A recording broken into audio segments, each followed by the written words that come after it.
Banyak Allah yang ciptakan malaikat.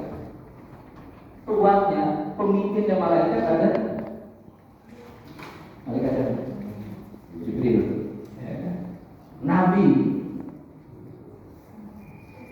Allah pilih dari manusia pilihan itu menjadi seorang nabi. Tapi ada nabi pilihan. Siapa? Rasulullah SAW. Begitu juga dengan tempat. Kalau siapa tempat itu tempat kita berjalan, tempat kita kan sama saja, sama juga. Tetapi Allah Subhanahu wa Ta'ala telah dipilih. Jadi sebagaimana Allah telah memilih di kalangan malaikat pilihan, di kalangan para nabi pilihan, di antara umat pilihan, Rasulullah, di antara tempat-tempat pilihan, Allah juga pilih waktu. Ada waktu pilihan, waktu pilihan itulah Ramadan. Kalau kita berbicara tentang Ramadan, gimana mengoptimalkan? Kalau agenda itu sebenarnya mudah ya. Agenda itu mudah dirancang. Yang susah itu apa? Yang susah itu melaksanakan. Kadang agendanya sudah banyak tapi gak jalan. Apa kuncinya? Nah, tadi kalimat yang beliau sampaikan itu kita perlu ada tarhib. Tarhib itu dari kalimat rahbah. Rahbah itu sa'ah, luas. Perlu ada keluasan hati, perlu ada kelapangan tatkala kemudian Ramadan itu datang. Ya, berarti ada cinta, ada kagum. Masalahnya cinta dan kagum itu bisa dipaksakan. Ya. Cinta dan kagum itu kan susah. Ya, dipaksa kamu coba suka ini, ya nggak bisa. Harus ada sesuatu yang menurut kita itu memberikan alasan kenapa kita harus suka. Sebenarnya kalau kita bicara tentang Ramadan, sebelum kita bahas tentang amaliyah apa saja yang harus kita laksanakan di Ramadan, yang paling penting itu kita mengetahui tentang keagungan Ramadan. Jika Allah Subhanahu wa Ta'ala tentang keagungan Ramadan itu, yang disebut bukan hanya Rasul, tapi disebut di dalam Al-Quran langsung. Sebulan ada berapa bulan? Setahun ada berapa bulan? 12. Disebutkan dalam Al-Quran ya, inna iddatas syuhuri 12. Jadi jumlah bulan itu dalam setahun ada 12. Di antaranya ada 4 bulan yang dimuliakan. Bulan haram. Bulan apa saja? Bulan haram, bulan apa saja? 4 bulan. 3 nempel, 1 Raja. Kapan nggak masuk? Nggak ada Ramadan. Dzulqa'dah, Dzulhijjah, Muharram. Oh itu Ashurul Hurum. Kemudian satu lagi bulan Rajab. Tapi dalam Al-Quran itu nggak disebut itu bulan apa saja. Dijelaskannya oleh siapa? Oleh Rasul. Bahwa yang dimaksud 4 bulan yang dimuliakan oleh Allah itu ya Dzulqa'dah, Dzulhijjah, Muharram, dan Rajab. Tapi ada tidak masuk yang 4 ini, 1 dan dia disebut dalam Al-Quran. Gak ada nama bulan itu, kecuali 1 ini, yaitu bulan Ramadan. Allah menyatakan nama syahrul Ramadan alladzi unzila fihi Al-Quran. Bulan Ramadan itu adalah bulan yang dimuliakan, yang di sana Allah Subhanahu turunkan Al-Quran. Jadi kemuliaan Ramadan itu tidak disebut dalam hadis Rasul, tetapi kemuliaan Ramadan itu langsung Allah yang menyebut. Makanya para ulama itu banyak memberikan perumpamaan tentang mulianya Ramadan itu. Ya, mudah-mudahan dengan kita memahami kemuliaan Ramadan, kita tidak menyia-nyiakannya. Dan Ramadan itu betul-betul menjadi tolak ukur. Contoh misalnya yang dinyatakan oleh Imam Ibnul Jauzi, ulama besar, mungkin Bapak Ibu pernah mendengar, beliau menyatakan begini. Ya, jumlah bulan dalam setahun yaitu 12 itu perumpamaannya seperti anak-anaknya Nabi Yaqub alaihissalam. Anaknya Nabi Yaqub alaihissalam ada berapa? 12 juga. Setahun ada 12. Dari 12 anak Nabi Yaqub alaihissalam itu ada anak yang paling dicintai. Anaknya itu namanya menjadi nama satu surat dalam Al-Quran, yaitu Nabi Allah Yusuf. Ya. Ramadan itu seperti Yusuf bagi anak-anaknya Nabiullah Yakub alaihissalam yang kemudian menjadi Bani Israil. 12 anaknya Yakub alaihissalam, satu Yusuf alaihissalam, yang kedua saudaranya Benyamin, yang lainnya itu adalah anak-anak tanda petik penjahat, ya, anak-anak yang aniaya. Coba bisa dibayangkan ya, dia bawa dia bermain, kemudian ditipu, kemudian dibuang ke dalam sumur, ya. Jahatnya nggak karuan itu terhadap saudara sendiri. Tapi di akhir kisahnya, kisah Yusuf panjang sekali, sampai kemudian Nabi Yusuf itu dibawa oleh orang yang lewat, kemudian dijual ke Mesir, kemudian dia menjadi menteri bidang ekonomi, sampai kemudian dia menjadi raja. Ya, dalam posisi Nabi Yusuf alaihissalam itu sedang di dalam puncaknya, kemudian datang siapa? Saudara-saudaranya itu. Kira-kira kalau kita digituin gimana? Wah, udah ditipu, udah dibuang ke sumur, ya kan? Tapi Nabi Yusuf alaihissalam kemudian pada saat itu, meskipun ceritanya panjang, beliau memaafkan saudara-saudaranya. Yang karena maafnya Nabi Yusuf alaihissalam, Allah pun memaafkan mereka. Apa dikatakan dalam Al-Quran? Nabi Yusuf alaihissalam di akhir kisahnya mengatakan begini, qala la tasriba alaikumul yawm yaghfirullahu lakum wa huwa arhamur rahimin. Kata Nabi Yusuf alaihissalam, kisahnya sudah lewat. La tasriba alaikumul yawm, tidak ada cercaan, tidak ada celaan, ya, bagi kalian ya saat ini. Mudah-mudahan Allah mengampuni seluruh dosa-dosa kalian. Dan kalau ada yang maha kasih, maka Allah subhanahu wa ta'ala itulah yang maha pengasih. Apa yang bisa dipetik dari sini? Imam Ibnul Jauzi mengumpamakan kepada kita bahwa Yusuf, Ramadan itu seperti Yusuf. Jadi sebagaimana Yusuf alaihissalam menjadi salah satu pintu yang pembuka maghfirah bagi siapa? Ampunan bagi saudara-saudaranya lain. Maka Ramadan juga mudah-mudahan ini menjadi pintu bagi kita di 11 bulan yang lain yang mungkin banyak. Kan beda harinya ya. Kalau bulan Ramadan kita bisa bangun malam. Kalau bulan Ramadan kita ya mengajinya lebih banyak. Kalau di bulan lain mungkin ada maksiat, ya kadang-kadang kita laksanakan. Mudah-mudahan Ramadan yang 1 bulan ini bisa menghapuskan kekurangan kita di bulan-bulan yang lain. Dan itu yang disebut Rasulullah SAW bahwa Ramadan itu adalah syahrul maghfirah. Jadi sebagaimana Yusuf menjadi anak yang paling dicintai oleh Yakub, maka sesungguhnya Ramadan merupakan bulan yang paling dicintai oleh Allah Subhanahu wa ta'ala. Meskipun yang namanya hari itu kan sama aja sebenarnya. Apa bedanya hari ini dengan kemarin? Gak ada ya. Waktu hari itu ya kumpulan jam itu kumpulan ya menit. Nanti juga sama, gak ada bedanya antara sama dengan Ramadan. Yang membuat Ramadan istimewa itu adalah dengan peristiwa, dengan kegiatan-kegiatan yang kita laksanakan di bulan Ramadan. Bapak Ibu yang dimuliakan oleh Allah Subhanahu wa ta'ala, maka ini salah satu kunci bagaimana kemudian kita bisa optimal. Berarti kita harus mengetahui, memahami keagungan bulan Ramadan. Ini baru salah satu. Padahal hadis lain Rasulullah SAW itu kan menjelaskan bahwa Ramadan itu adalah syahrul azim. Ramadan adalah bulan yang agung. Di sana ada satu malam yang kebaikan yang melebihi 1000 bulan. Orang yang melaksanakan amalan sunnah seperti mereka melaksanakan amalan wajib. Orang yang melaksanakan amalan wajib Allah akan lipat gandakan.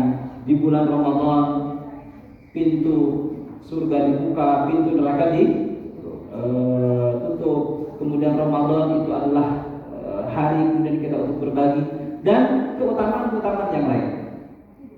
Namun masalahnya semua keutamaan itu kalau kemudian didengar bukan oleh orang-orang yang memiliki iman, maka terasa menjadi hamba. Ya, terasa menjadi hamba. Maka Allah Subhanahu wa ta'ala, kita lihat ayatnya ya. Ayatnya surat Al-Baqarah ayat 1. 183. Bapak Ibu udah hafal ya? Coba kita baca bareng. Ya ayyuhalladzina amanu kutiba alaikumusiyam kama kutiba alal ladzina min qablikum la'allakum. Gimana selain itu dari tadi bisa berdiskusi ya, supaya mungkin nggak speak up deh. Kalau nggak cuma dengerin aja kan. Mari kita bedah ayat ini sedikit ya. Terjemahkan jelas ya. Wahai orang-orang yang beriman, kutiba alaikumusiyam, telah diwajibkan kepada kalian berpuasa. Karena kutiba alal ladzina min qablikum, sebagaimana telah diwajibkan kepada orang-orang sebelum kalian. La'allakum tattaqun, agar kalian bertakwa. Ayat berikutnya ayyam ma'dudat, yaitu hari-hari yang jumlahnya bisa dihitung. Selama bisa dihitung berarti jumlahnya terbatas. Itu kayak orang Arab kalau menyatakan sesuatu yang banyak itu nggak terhitung, ya, nggak terhitung. Bapak Ibu yang dirahmati Allah, ayat ini Allah Subhanahu Wa Taala mulai dengan kalimat apa? Ya ayyuhalladzina amanu, wahai orang-orang yang beriman. Sebelum kalimat alladzina amanu itu, kalau kita lihat kita tafsir ya, para ulama itu detail sekali membahas. Ya artinya apa? Hey, itu namanya dalam bahasa Arab disebut dengan nida. Ya. Artinya apa? Panggilan. Mungkin ada namanya, memberi nama nida itu panggilan. Hai, tapi dalam bahasa Arab panggilan itu ada ragam. Ya, ada ragam. Contoh misalnya sambil kita beroda, ada panggilan itu yang dekat, ada panggilan yang sedang, ada panggilan yang jauh. Ya. Kalau dekat itu kata panggilannya a, ini yang dekat. Kita pakai apa ya kalau manggil yang dekat? Dalam bahasa Indonesia agak sulit diterjemahkannya. Pokoknya a itu manggil yang dekat. Ya. Tapi kalau ya itu manggil yang jauh. Apa maksudnya? Allah Subhanahu Wa Taala ingin menggambarkan kepada kita bahwa panggilan ini kalau kita penuhi mendekatkan atau menjauhkan? Mendekatkan. Makanya berbeda ketika kita berdoa. Kalau kita berdoa kan langsung nggak pakai ya. Kalimat apa? Rabbana atina fid dunya hasanah. Ya, Rabbana zalamna anfusana. Kalimat ya-nya dihilangkan. Boleh juga kita mengatakan ya Rabb, itu boleh juga gitu. Apalagi kalau kita sudah perlu sekali gitu. Ya, seperti Allah itu jauh, ya, padahal Allah itu dekat. Tapi dalam biasanya doa itu kita nggak pakai iya gitu. Langsung itu kalimatnya Rabbana ighfir lana Rabbana zalamna anfusana. Tapi kalau menggunakan iya, itu menunjukkan bahwa di bulan-bulan yang lain Allah sering ingin menggambarkan kepada kita bahwa kita ini suka rada menjauh. Maka di bulan Ramadan itu Allah tarik kembali. Ya. Itu yang pertama. Yang kedua, panggilan di dalam bahasa Arab itu ada ragamnya.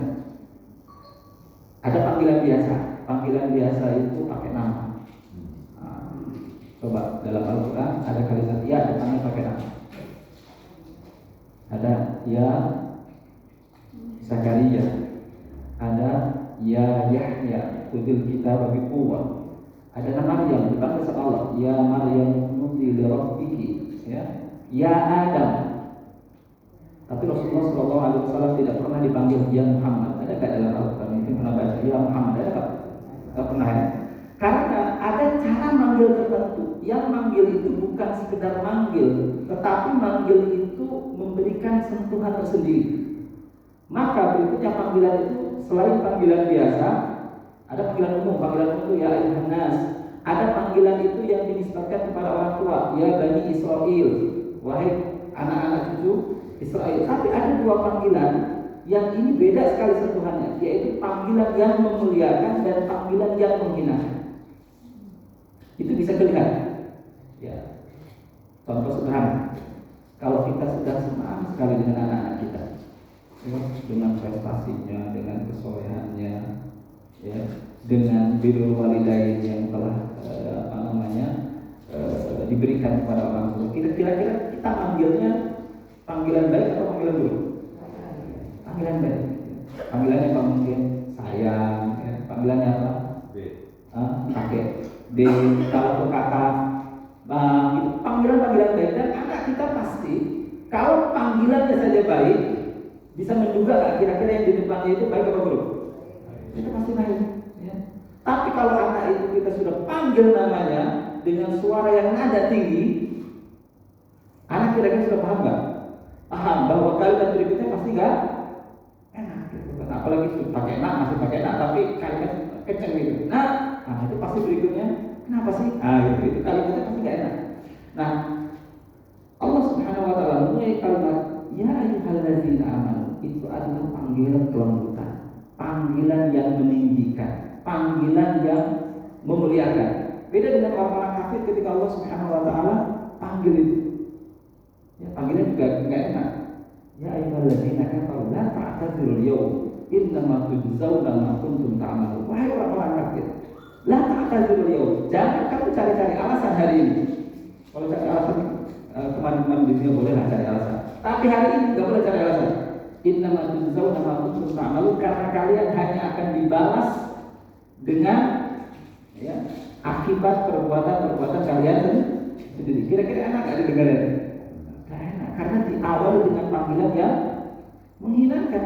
Tetapi ketika Allah Subhanahu Wa Taala mulai dalam surat Al-Baqarah ini, Allah sesungguhnya sedang memanggil kita dengan panggilan yang memuliakan. Jadi ketika ayat ini dibaca, ya ayyuhalladzina amanu, wahai orang-orang yang beriman. Pertanyaan pertama adalah, sudahkah kita tersentuh dengan panggilan ini? Sudahkah kita merasa dimuliakan oleh Allah dengan panggilan ini? Kalau kita biasa saja mendengar ayat ini, tidak merasa dimuliakan sebagai orang-orang yang beriman, tidak sedang merasa disayang oleh Allah Subhanahu Wa Taala, itu kesannya agak berat. Agak beratnya apa? Perintah ini dianggap sebagai apa? Beban. Wah, kalau dan memang ibadah itu kan berat. Gimana nggak berat coba? Sholat berat nggak? Allah sendiri menyebut, ya, innaha lakabiratun illa 'alal khashiyin. Sholat itu berat. Meskipun bagi orang-orang yang kuat, melihara kotor, ya, tiap hari Ahad jogging, ya, masih usia udah 50 tahun bahkan 60 tahun masih bisa itu treadmill berapa menit, gitu kan? Jalan masih berkilo-kilo, itu bukan yang kuat. Yang kuat itu mereka yang mampu melaksanakan sholat. Wa innaha lakabiratun illa 'alal khashiyin. Katakanlah wahai Muhammad, jelas kata sholat itu berat kecuali bagi mereka yang khusyuk. Karena berat, maka kalau sholat itu pengennya segera selesai. Mungkin kita pernah punya pengalaman ya. Ada sholat-sholat kita yang kalau kita laksanakan itu gitu, pernah ya? Pasti ya. Ada sholat-sholat kita yang kalau sholat itu nggak ada khusyuknya. Contohnya gimana? Bacaan kita udah otomatis saja. Allahu Akbar, Allahu Akbar. Mungkin ada Allahu Akbar kabira, alhamdulillah katsira. Setelah itu baca surat Al-Fatihah. Habis itu baca surat. Setelah salam, ya boleh nanti kita saling cek nanti di rumah, kita istri sama anak. Nah, kalau sebenarnya tadi habis Al-Fatihah baca surat apa? Lupa itu. Ya, atau boleh juga nggak lupa, karena setiap kali sholat yang dibaca surat Al-Ikhlas, surat Al-Fatihah udah otomatis itu udah pasti jawab. Surat Al-Ikhlas surat tanya nggak musuh itu. Coba tanya sholat berjamaah di masjid. Ya, mungkin manggilnya Bu, Bunda, ya, atau apa namanya? Ya, tadi imamnya ibu bersekali-kali gitu. Ya, tadi di apa namanya di masjid imamnya baca surat apa atau surat Al-Fatihah? Surat apa? Tapi alhamdulillah bisa berjamaah ya, masya Allah. Tapi itu tanda bahwa sholat itu berat, puasa juga berat.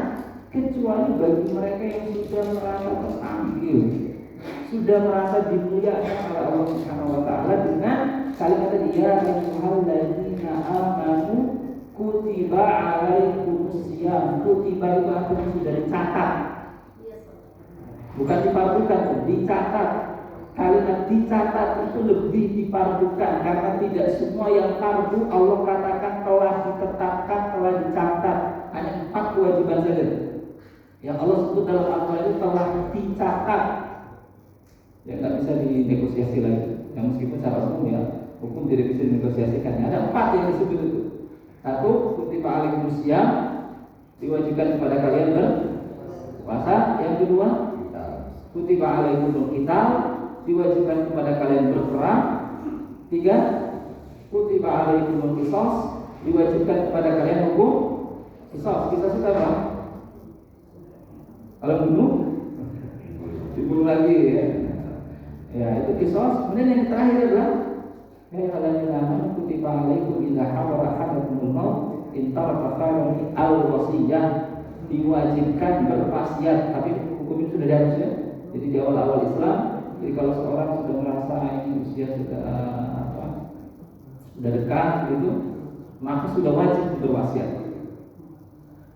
Harta saya yang ini buat pesantren ini, harta saya yang ini buat anak saya yang ini, harta saya yang ini untuk dibuatkan itu kewajiban.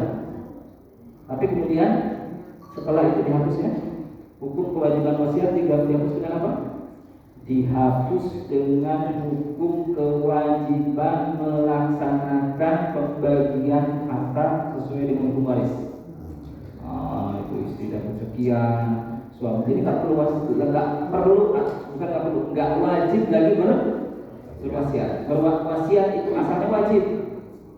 Jadi kalau harta ada, apalagi banyak, itu kalau ajal sudah ya mungkin sakit atau apa, harus segera berwasiat. Itu dulu awal-awal Islam.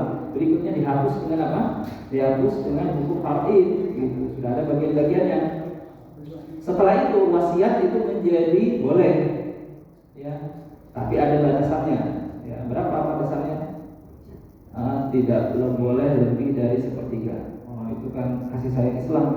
Orang yang sebenci apapun terhadap keluarganya, enggak, pokoknya saya wasiatkan semuanya harta untuk apa gitu, nggak boleh. Wasiat itu maksimal 1/3 dan tidak boleh ada wasiat kepada keluarga yang berhak mendapatkan warisan. Jadi kalau wasiat ya kepada yang lain ya.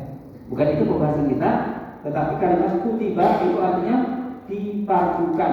Bahkan ya ini merupakan hukum-hukum tertentu yang Allah Subhanahu wa taala perlu katakan dengan kalimat kutiba. Kama kutiba 'alal ladzina min qablikum.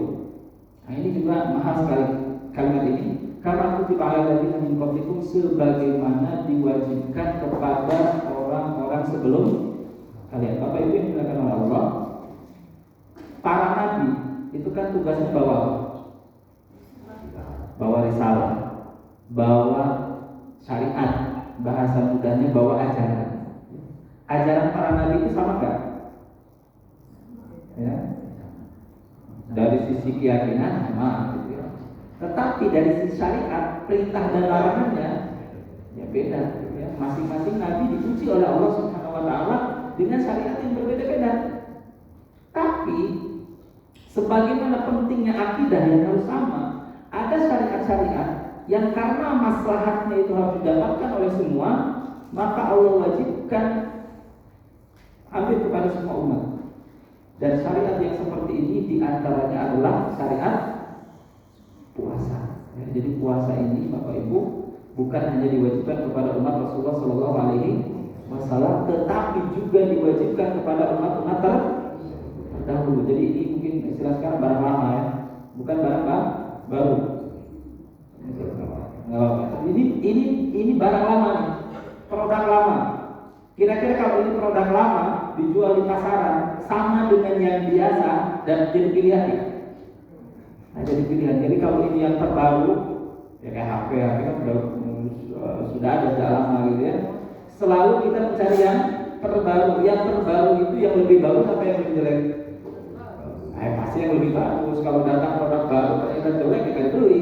Begitupun puasa kita, memang puasa ini maslahatnya bukan hanya bagi umat Rasulullah SAW.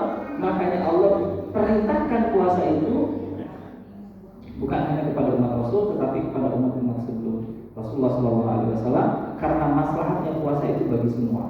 Nah, kita sebagai bagian dari umat Rasulullah SAW yang diwajibkan kepada kita juga berpuasa, dan kita berada di akhir zaman, sudah semestinya kita datang dengan puasa yang spesifikasinya paling bagus ya, karena kita ini datang kerumunan istilahnya. Kalau datang kerumunan itu ya produk kita harus lebih bagus daripada yang lain. Disitulah umat Rasulullah SAW secara bertahap.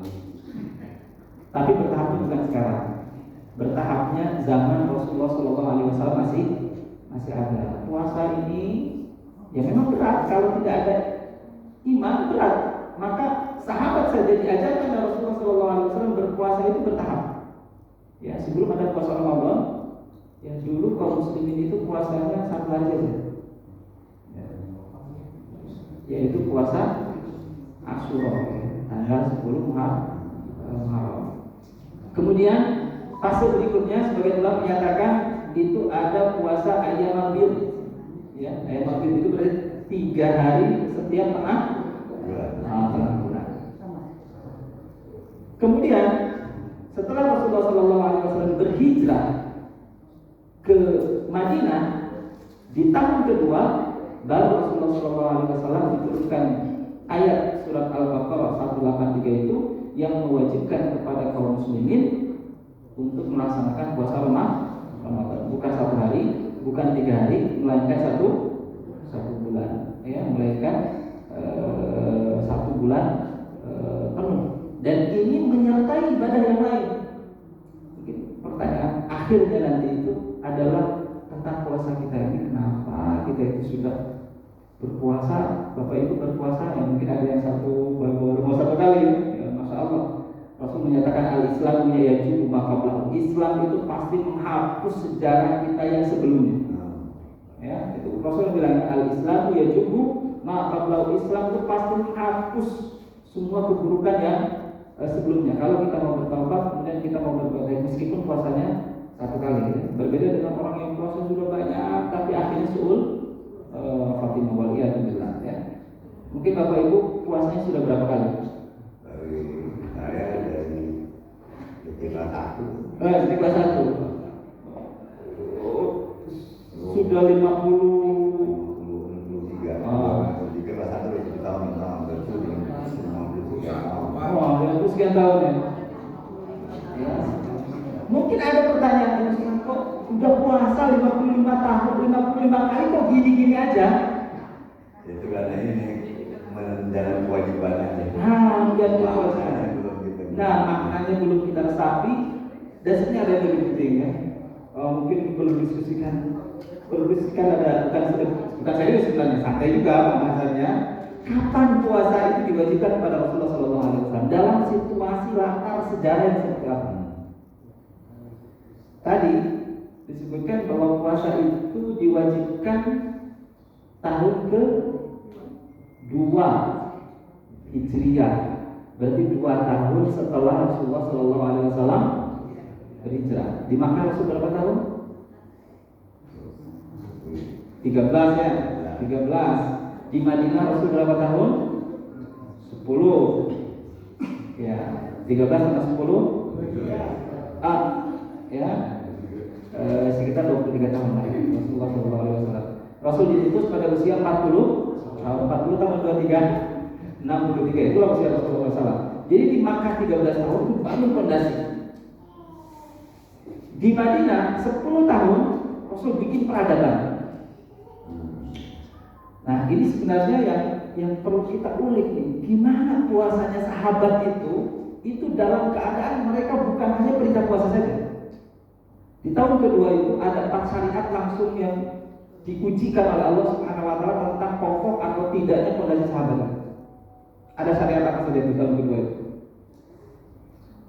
1. Syariat pindah arah kiblat.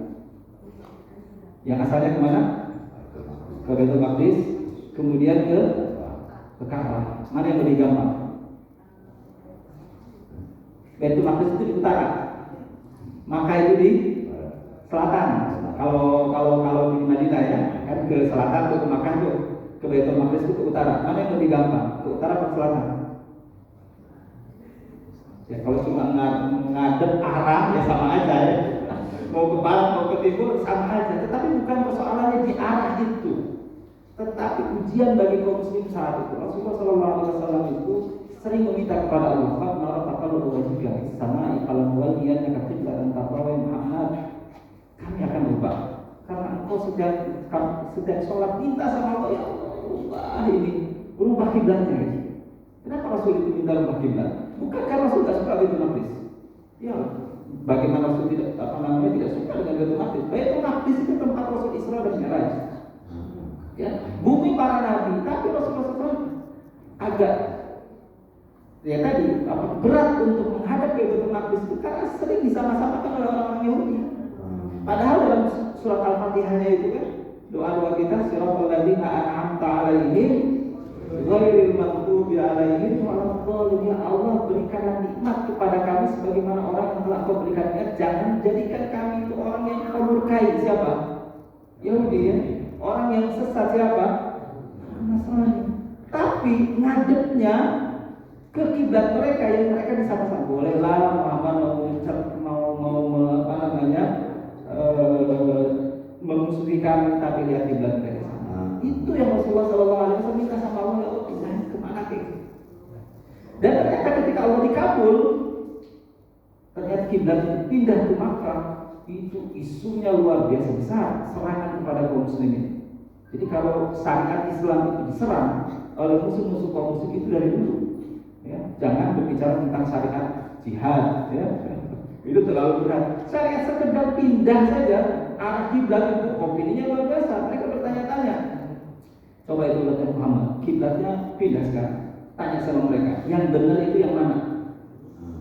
Kiblatnya dulu ke Baitul Maqdis atau kiblatnya ke Makkah?